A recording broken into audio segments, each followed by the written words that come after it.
తెలంగాణ చరిత్రలో కొత్త అధ్యాయం ప్రారంభం కాబోతోంది. ఇవాల్టి నుంచి రాష్ట్ర ముఖ చిత్రం మారనుంది. 31 జిల్లాలతో సరికొత్త తెలంగాణ ఏర్పాటు కానుంది. జిల్లాల సంఖ్యలో దేశంలోనే 9వ స్థానంలో నిలవనుంది మన రాష్ట్రం. రాష్ట్ర చరిత్రలో కొత్త శకం ప్రారంభానికి అంతా రెడీ అయింది.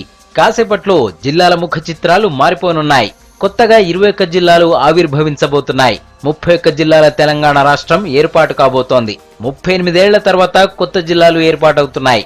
రాత్రి జిల్లాలు, రెవెన్యూ డివిజన్లు, మండలాల ఏర్పాటుకు సంబంధించిన ఫైనల్ నోటిఫికేషన్ విడుదల చేసింది సర్కార్. హైదరాబాద్ లో మార్పులు లేకపోవడంతో ఈ జిల్లాను మినహాయించి మిగిలిన 30 జిల్లాలకు ఉత్తర్వులిచ్చింది. 1974 జిల్లాల పునర్వ్యవస్థీకరణ చట్టం కింద రాష్ట్రంలో కొత్త జిల్లాలను ఏర్పాటు చేస్తున్నట్టు తెలిపింది.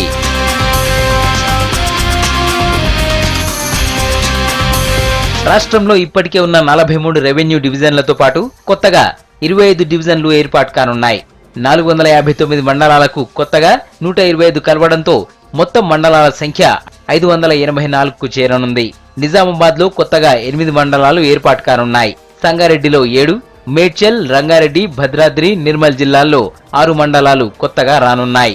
అన్నింటికంటే తక్కువగా వరంగల్ రూరల్లో దామెర మండలం ఏర్పాటు కానుంది.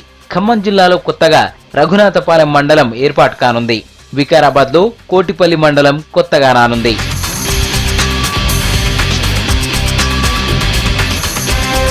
జనాభాలో హైదరాబాద్ ఫస్ట్ ప్లేస్ లో ఉంటే విస్తీర్ణంలో మాత్రం లాస్ట్ లో ఉంది. ఇక 25,51,731 జనాభాతో సెకండ్ ప్లేస్ లో రంగారెడ్డి ఉంది. 5,43,694 జనాభాతో రాజన్న జిల్లా అతి తక్కువ జనాభా కలిగి ఉంది. దేశ జనాభాలో 12వ స్థానం, వైశాల్యంలోనూ 12వ స్థానం. జిల్లాల సంఖ్యలో 9th ప్లేస్ లో ఉంది రాష్ట్రం.